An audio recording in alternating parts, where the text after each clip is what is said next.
a troubling dilemma, straight to God, and in our prayer, secure from Him sure and definite answers to our requests. And that's from the 12 and 12, page 103. So I'm looking forward to this topic and to hearing you, Diana. Please come on up. Hi, everybody. My name is Diana, and I'm an alcoholic.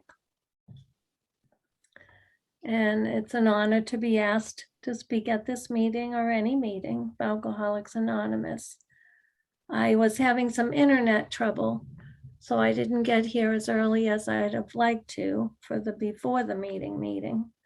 But I'm glad I finally did get it straightened out. And so I'm going to do my best to talk about the topic as I understand it, or as how I've experienced it in my life. I don't know, I hope that it's not 40 minutes of time that you wish you never spent. Sometimes you say, I can't get that 40 minutes back. So I hope that's not what you're saying at the end of my share. But I don't know if anyone else experience. There's many, many ways to experience conscious contact with a higher power. And there's plenty of room for all the ways. So I thought I'd share just a little bit about my early, where alcohol took me spiritually was to a place that I didn't believe in God anymore. If I ever really had, I'm not even sure I ever really had. Though I was raised with a Catholic mother and my father wasn't Catholic, but there was certainly talk of God in my home. And my older siblings went to Catholic school. I didn't, but they did. And so it wasn't that there was no, there was no God spoken of or taught about in my home. There surely was. But I myself strayed from that early on. And I just didn't think there was any truth to any of it. I thought it was all stories, like other stories. But then I find out in here, it's all about stories. That's how we do explain and discuss and teach about God and higher powers, is through our stories. So I didn't believe in anything. I was one that would argue the non-existence of God. And what happened to me was I had a little baby while I was still drinking. And I had a horrendous time with all of that, a lot of guilt and shame. But the day that I had, I can't really say I gave birth because I wasn't much help, I'm sure. The hospital people just took over. And after the baby was born, they handed him to me. And at first I had been terrified of the whole process, and I had been terrified that he would have problems and defects, and because I drank through that pregnancy. Though I tried to stop, I was not able to stop. So I was very scared, terrified, really. And they handed me this perfect little newborn. And his eyes were open. And I looked into his eyes and I saw God for the very first time. And I'm not going to suggest now that God wasn't there before, but I will say that I never recognized God before that moment. And in that delivery room, I understood that there was something, that it wasn't me, that I couldn't take credit for this at all. Not one iota. That there was something. And I didn't call it God. I didn't know what to call it. I understood deep inside of me that there was something. Sure, that I was going to be the best mom, that I was not going to take another drink. That was over. And we left the hospital. And my then husband went to work, and I went into the cellar with a jug of wine and that newborn. And the horrors of alcoholism just multiplied. I didn't understand what was wrong with me. And I knew that I loved that child. I loved him with all my heart.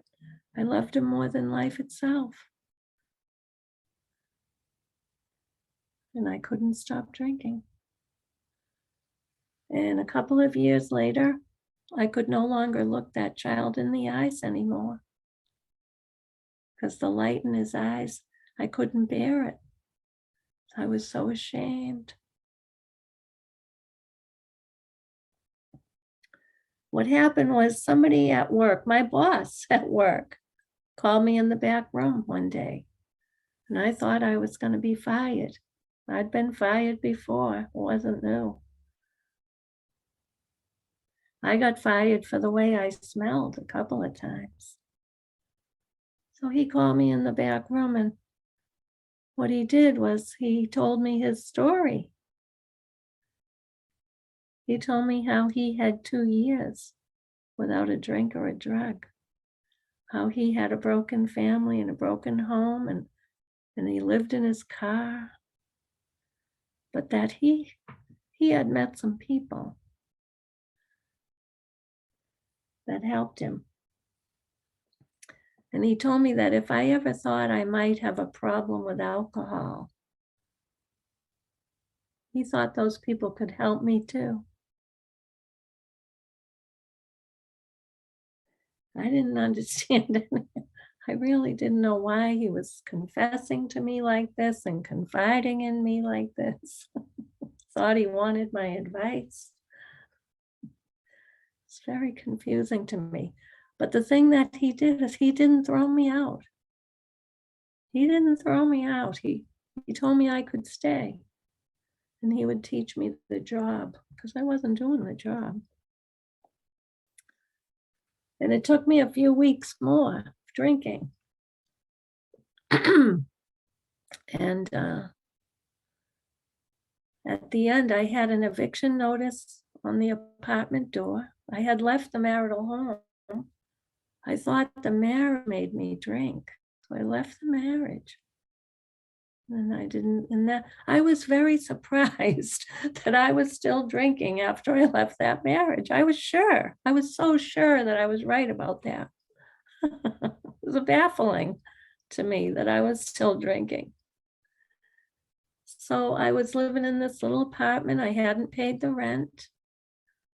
I had no electricity. I had no food in that house. I had a car. It had a loan on it, a Buick Skyhawk with a loan on it. And I hadn't paid the loan. So I had been hiding the car from the repossession people. I'd park it at a different place every night and things. I couldn't look my son in the eyes. And I was trying to figure out how we were going to live in that car.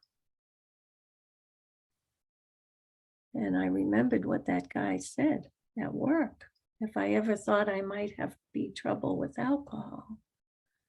And I went and I asked him to take me to his people. I crawled into work that day. And he sent me to you. And my first night at that first meeting, I saw someone that I used to drink with.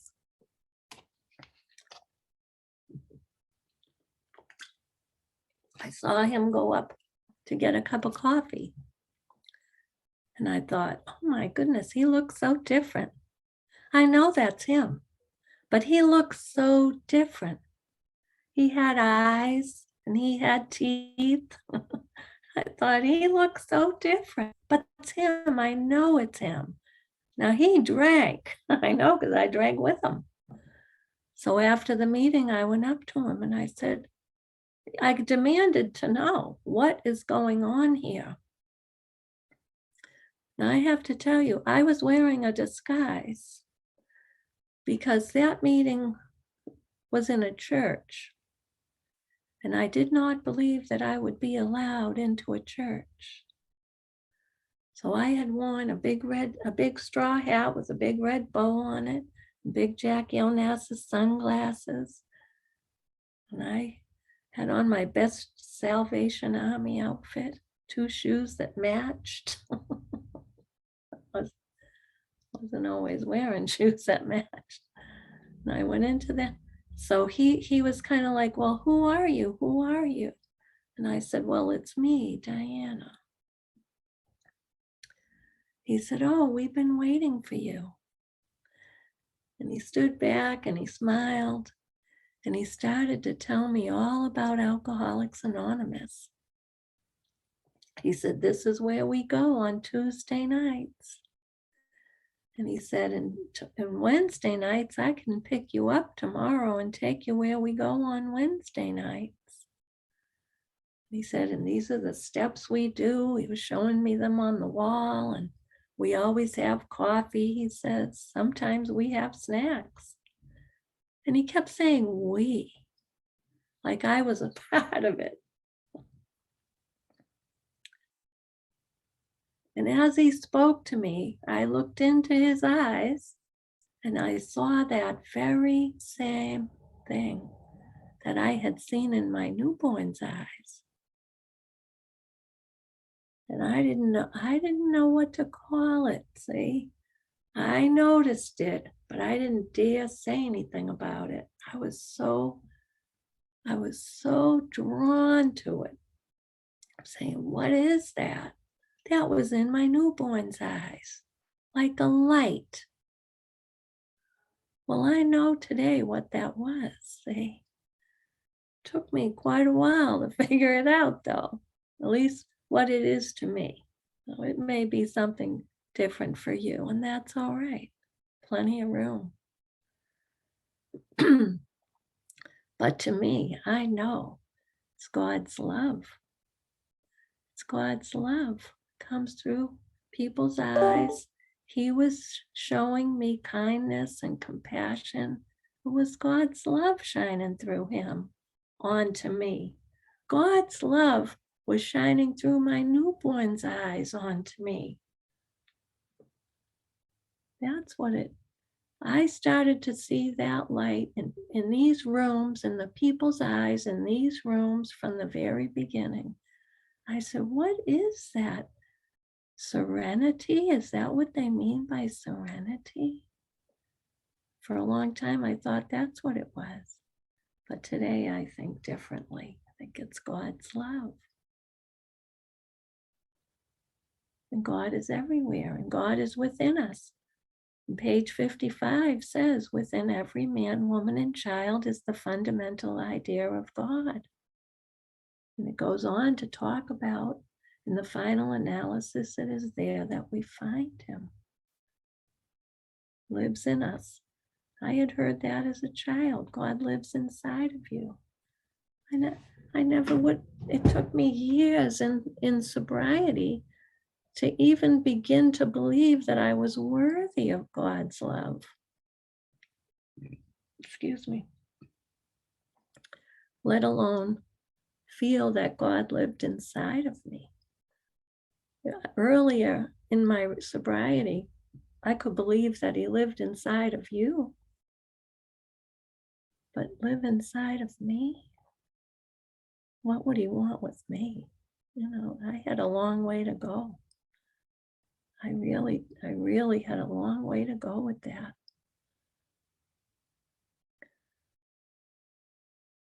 So it's hard to take with the quote, I chose that quote for several reasons. Why can't we take our, I want to say it right.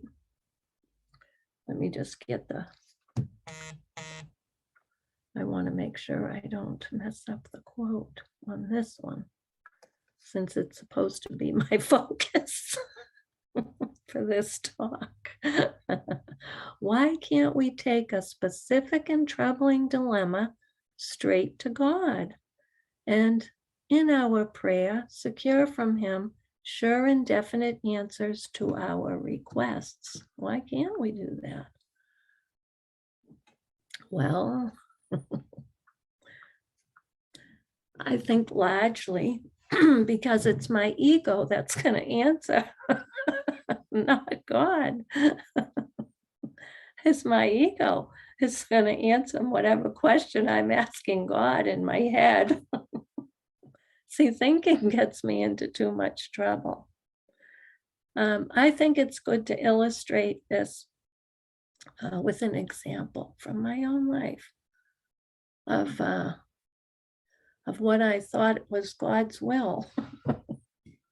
Just one of the many examples I could give you, but this one is very, I like a little humor.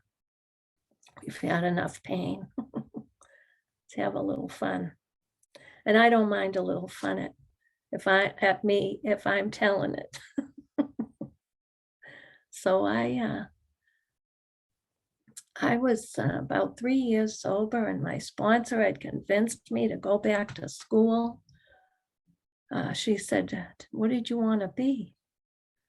I said, "Sober." She said, "No, didn't you want to be something in life?" Yeah, I was 22 when I got to AA. I said, "I don't remember." She said, "Isn't there something you ever wanted to be?" And I said, "Well, I worked in a nursing home, in high school. I worked there for about 2.5 years. I loved that job." I said, "I really loved it. And I loved the nurse I worked with. She had a presence. You knew you were safe when she was around. And she'd take me to the bar room at the end of the night after the shift was over. I really loved her. I could drink with her." I said, "She was awesome. I wanted to be just like her, but I'm not smart enough, and I'm not pretty enough."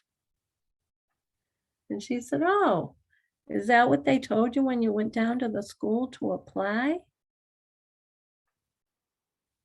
I had never applied. I never applied. So she said, "You go down and get some forms. We're going to fill out some forms. You're just going to fill out forms. That's all it is. See if you get in the nursing program." So I went and got some forms, and she helped me fill them out. And I started going to that nursing school. Now, it's hard to bring your problems to a God that you think doesn't want you. If this God really knew me, He wouldn't want anything to do with me. I mean, it's hard to think about praying when you're starting to believe, well, there is a God. Evidently, there is a God, but He don't want me. I really felt I was able to stay sober on the shirt tails of everybody else in that AA hall. I was terrified to miss a meeting because it all depended on me being in the middle of all of you. So I started doing this nursing school, and my son, I'm dragging him everywhere. I'm working. I had this part-time job. I mean, it was hard. And but nothing was ever as hard as it was in the end of my drinking. But it was hard. So I'm in the meeting, and when you go with your group in Massachusetts and other places, you go on commitments, and you go to the jails and the institutions and the detoxes. And I always went with my group, my home group, wherever they went, I went. So we go to the prisons and everything. Well, then the prisoners get out and they come to your group. So one of these prisoners came to the group and, we're glad to see him. And he was especially glad to see me for some reason. And I became especially glad to see him, especially when I learned that he was a bank robber from Charlestown. You see, they make the best bank robbers in Charlestown. And I had always had a dream that I would be with a bank robber from Charlestown, and we would rob banks. And we would have a lot of money from robbing banks. And that seemed a lot easier than the school and this job. And I never had 2 nickels to rub together. So him and I are making eyes at each other. And I'm thinking, this is God's will. Because why else would a guy from Charlestown who's a bank robber come to my home group? And he's in love with me. I could tell. It's God's will. We're gonna be together. God wants me to have an easier life. This is a hard life I got. He wants me to have fun and have an easier life. It's gotta be. I had myself convinced of this. And him and I are making eyes at each other at the meeting. We moved from the front row to the back row of the meeting. And all we do is talk about robbing banks.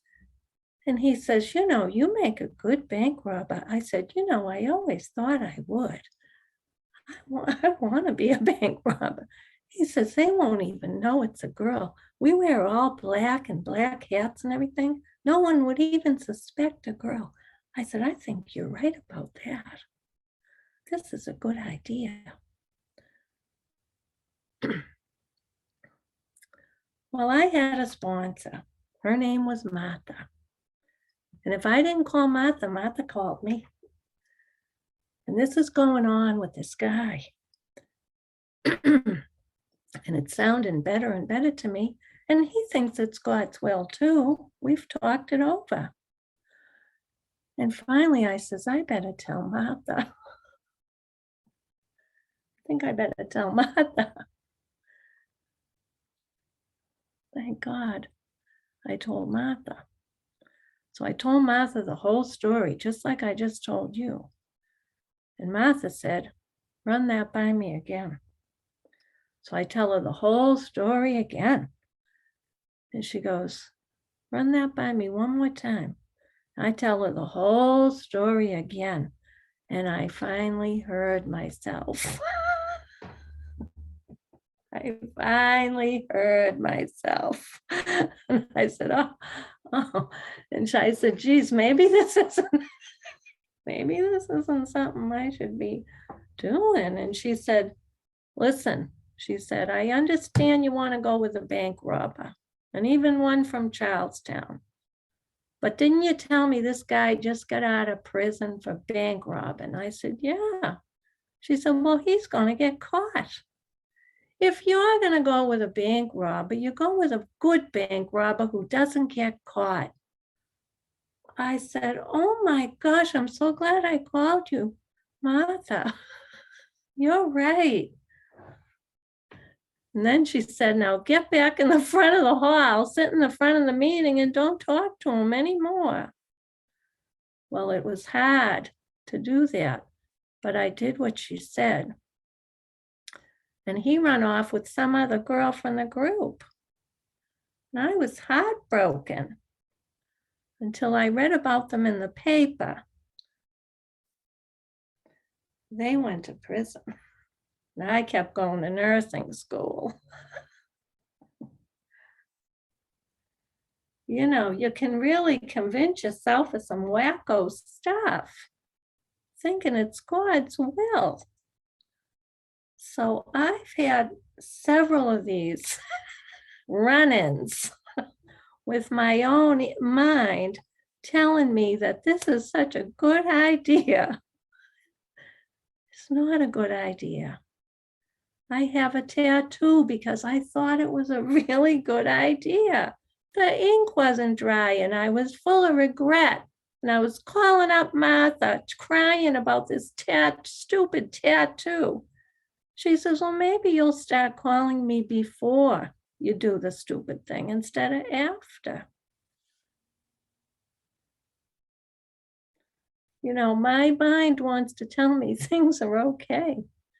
So if I think I'm going to God by myself, I'm going to my own ego, my own mind to get my own answers, the ones I want to get. You know, I never did get to be a bank robber. There's still time if the right guy comes along.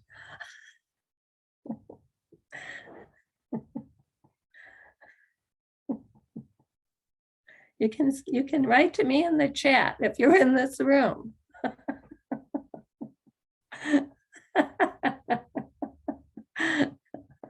We got to be careful. See, our ego, there's so much written about the ego. So much written about the ego. And I've read a lot about it because I'm like, this thing is a killer. This thing is a killer. This thing will make me do crazy stuff. And no matter how much I've read about it, it still gets the better of me. So the best thing I can do is I always have a sponsor. I have to. I have to talk over with somebody what I think is God's will. And if I'm doing the right thing, am I doing the right thing? The most times when I experience God's love and the presence of God, that awareness that God is here right now in this moment, is when I'm right now, when I'm here with you, when I'm on the receiving end of the talk and I'm listening to the talk, when I'm working with a newcomer, just one-on-one across from a big book or a 12 and 12, and we're reading it together, when I'm being of service in some capacity, any capacity. I mean, when I was a nurse, talk about being of service. I mean, it's a big job. Takes a lot of patience, takes a lot of spiritual strength, because you got to be there for people. I mean, you're there for people. When you're a nurse, you're there for people in their most vulnerable times. Some of them are passing away. You're there. So that was a huge, wonderful time for me doing that work. I loved it. But I did that for about 16 years. And then I said, I can't keep doing this, takes it out of you. And so I said, well, I still want to work with these same people. I like working with these older people, disabled people. I fit right in with them all. So I went to law school. I told Martha, I said, Martha, I want to go to law school. And she said, go get the forms. You're just filling out forms. If you're supposed to go, you're going to get in somewhere. And I did. I got in and I went. So now I just do paperwork for I serve the same populations, the elderly and the disabled, to do their paperwork, their legal paperwork. It's wonderful. So when I'm sitting across my desk at work, helping a family sort out, the issues that are surround their elder or whatever, I feel the presence of God in the room. When I'm home with my husband and I don't really feel like cooking dinner, but I know he loves to eat. It's all about his stomach. My mother told me that a long time ago with the men. No offense intended, but she did tell me that a lot, and I never believed her. But now that I have a wonderful man in my life and all he cares is if he eats, he's happy. That's not hard. I mean, seriously, I can take care of that for him. I can get up and go to the kitchen and make him a nice meal. I can cook. I love to cook. But I only love to cook when I feel like cooking, not when he's hungry. So when I'm of service, when I make him a nice meal and put it in front of him, boy, oh boy, I feel the presence of God. See, I'm not thinking about myself in that moment. I'm thinking about, here's this person who's really happy that I got off the couch and made him this nice meal. You know, this is service. We can do service anywhere. Do it in my family. Send cards and letters. People love to get a letter or a card, older people especially. They don't get this texting and all that. They'll do it because it's the only way they're going to hear from the kids. But they love to get a letter with a little picture in it or a little something, a cartoon I'll clip out. Now mail. Some of the old timers in our group, our home group, and now the meetings, you know, everything has kind of changed. So they're on Zoom mostly. I'll get Stanley and I'll say, come on, we got to go buy some kind of flowers in pots. I know nothing about really about plants and flowers. We're going to get yellow ones. We're going to get 4 pots and we're going to deliver them to the houses of these older people from our home group. And we just put them by the door. We ring the bell. If they're home, we wave and say hi and everything. And if they're not home, we just leave it. You wouldn't believe the happiness for $40, the happiness you can cause for the day. Because the plants are only $10 each at Home Depot or one of these stores. They're flabbergasted. I feel the presence of God when we do that. I feel it because I'm not sitting thinking about myself. What am I going to do for me today? I need some me time. Me time is very dangerous for me. I sit and think about all me all day. Because, you know, I can say that an event can happen and it's going to be how I perceive it. How I perceive it. I can say, oh, we had bologna for lunch. Oh, we had bologna for lunch. Or I can say, oh my gosh, we had bologna for lunch. It's just bologna. It's how do I see that bologna? You know, bologna reminds me of when I was a kid. It's all right. What if I want to say, oh, I got bologna? It's all how I look at something. I decide that. I didn't know that either. I learned that. I decide how I'm going to perceive it. The day, the moment, the time, the person. If I go, oh, this person, I can't stand this person. Well, then it's not going to be a pleasant interaction. But if I say, well, this person is going to pleasantly surprise me today with some facet of their personality that's just wonderful that I hadn't seen before. Well, it just might happen.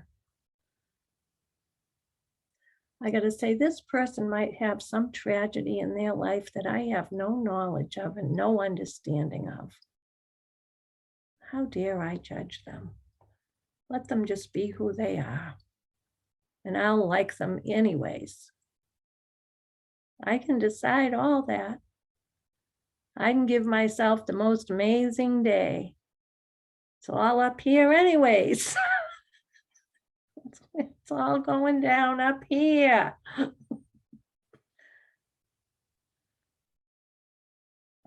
The conscious contact with God. Why can't I just go to God with my problems? I think I've said enough. I mean, it's the bottom line for me. I'm not going to get God. I'm going to get me on the end of that phone, answering my own questions. Got to have the sponsor, spiritual advisors. I had 2 nuns for many years. Some of you may remember them, Sister Rose and Sister Maurice. They were from the Bronx. I see some heads nodding. I love them. And I went with them for years on retreats. spiritual retreats. If you've never been on a spiritual retreat, that is a gift you give yourself. It's like a tune-up. It's like going in for a tune-up. And that's what Sister Maurice used to call it, a spiritual tune-up. And my sponsor, Martha, and I went twice a year to those for years with the sisters. And it was at one of those retreats. I had about 7 years of sobriety, and I had been going to the retreats for about 5 years. And I was in the chapel at the Mass, which you didn't have to go to, but I used to go. And they would come with the bread, the host or the bread, and I would never take the bread because I didn't feel worthy of that. I would go to the Mass, but I wouldn't take the bread. And Sister Maurice said that God would never invite you to the table and tell you not to eat. And that had a profound effect on me. That had a profound effect on me. And in that chapel, because I knew I had been invited to the table,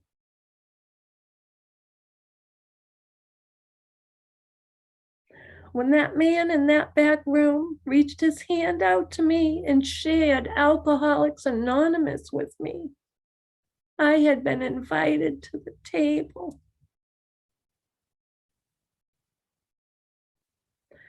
And in that chapel that day, on that retreat, I cried, and cried. And Sister Rose took my face in her hands and she said, God loves you. And I knew he did. Now, my mother had done that to me my whole life. God loves you. I never believed it until that day in that chapel. And I realized I had been invited to the table and I was there to eat.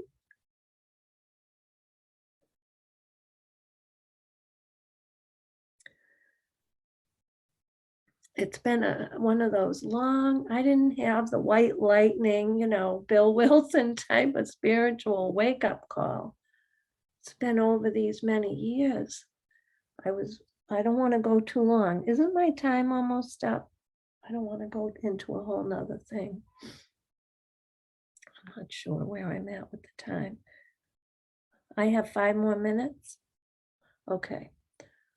I got very, very sick in 2018, I guess it was. I was going down the tubes.